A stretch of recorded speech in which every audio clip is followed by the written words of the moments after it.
Now, layer styles are simply special effects applied to layers. Now, it's used primarily when dealing with text and also in graphic arts applications, but I'm going to show you how I can use it in photographs. But before we begin, let me also make you aware that I'm going to start from the first step and go to the last step and let you look at how the whole thing comes together, because number one, I want to repeat what we've already learned in Photoshop, especially when we start using some of the tools that we've already been over. The other reason is just you have to understand how all this stuff works together, and the best way to do that is to watch it more than once. And throughout this entire course, we will be using tools, we will be using layers, we'll be using masks and all kinds of stuff that will reinforce the formal lesson on those subjects. So let's begin. First thing I want to do is get rid of these bushes down here in the corners. I'm going to come up and grab the lasso tool right here, and I'm going to create a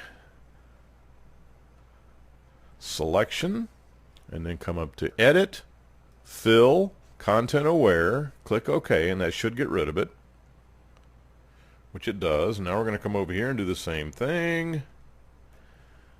Edit, Fill, Content Aware, and that should get rid of that batch of trees in the corner.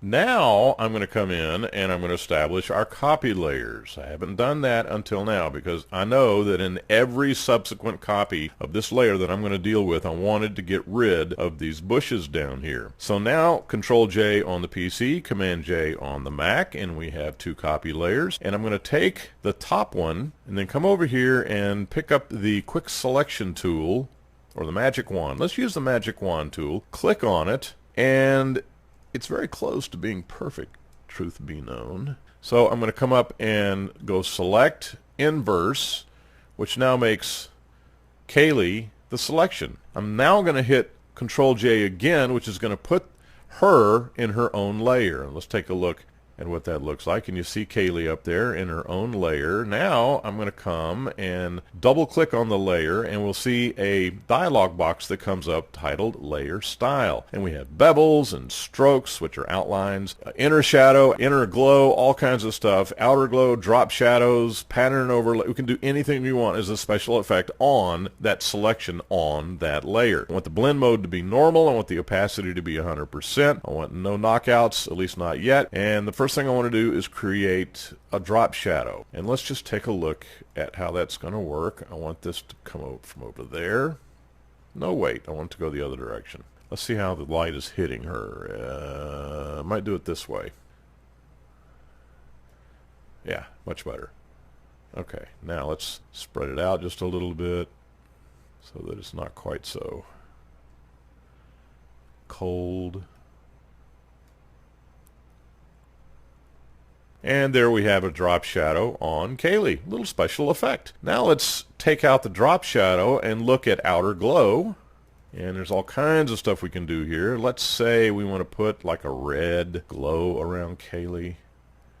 And let's take that over there. And now what we can do, let's go to 100% opacity. I want the blend mode to be normal. And let's spread this out. Make it a bigger size. And maybe we want to edit this just a little bit and put a special effect on it. Let's call a gradient overlay on this. No, let's don't. Let's cancel this. Double click here. Now we're cooking with gas. Let's do this. Let's put a rainbow around Kaylee. There we go. Now we got a rainbow around Kaylee, and we can make this rainbow as large as we want.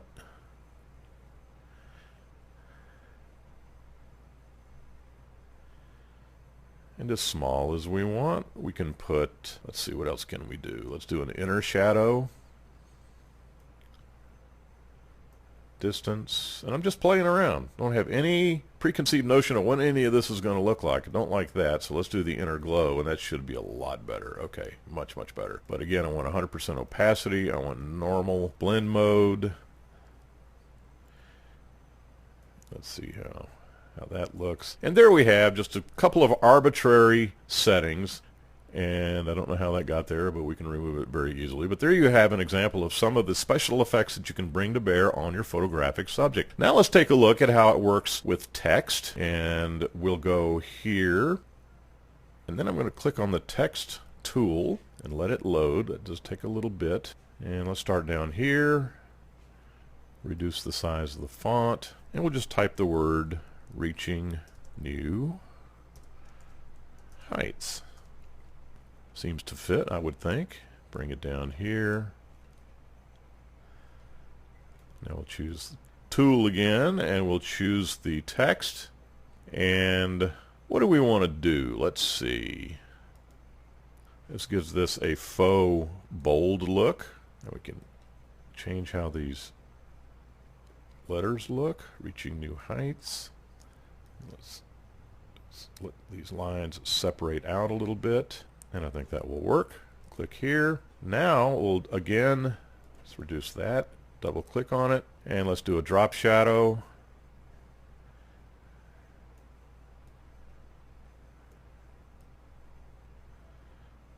And there we have a simple demonstration of some of the special effects that you can put on text. And it's one of those deals, again, that you want to come in and play with. Let's try an inner glow just for no particular reason. And again, you can't hurt anything, so just come in and play and see what you like or don't like. Now, when you want to copy a layer style, let's say OK, and we're going to do another text layer, and let's just very simply say Kaylee is, and we'll come over here and we have exactly the same kind of text and so on. So we want this special effect to be placed over here, but we want it to match exactly, but we don't want to have to go through all the steps again. So what do? Well, we click on reaching for new heights, right click, copy layer style, then click on the top layer, left click, paste layer style, and lo and behold, it's that quick to copy the special effect on this group of letters onto this section of text. And there you have the layer styles in Photoshop CS6.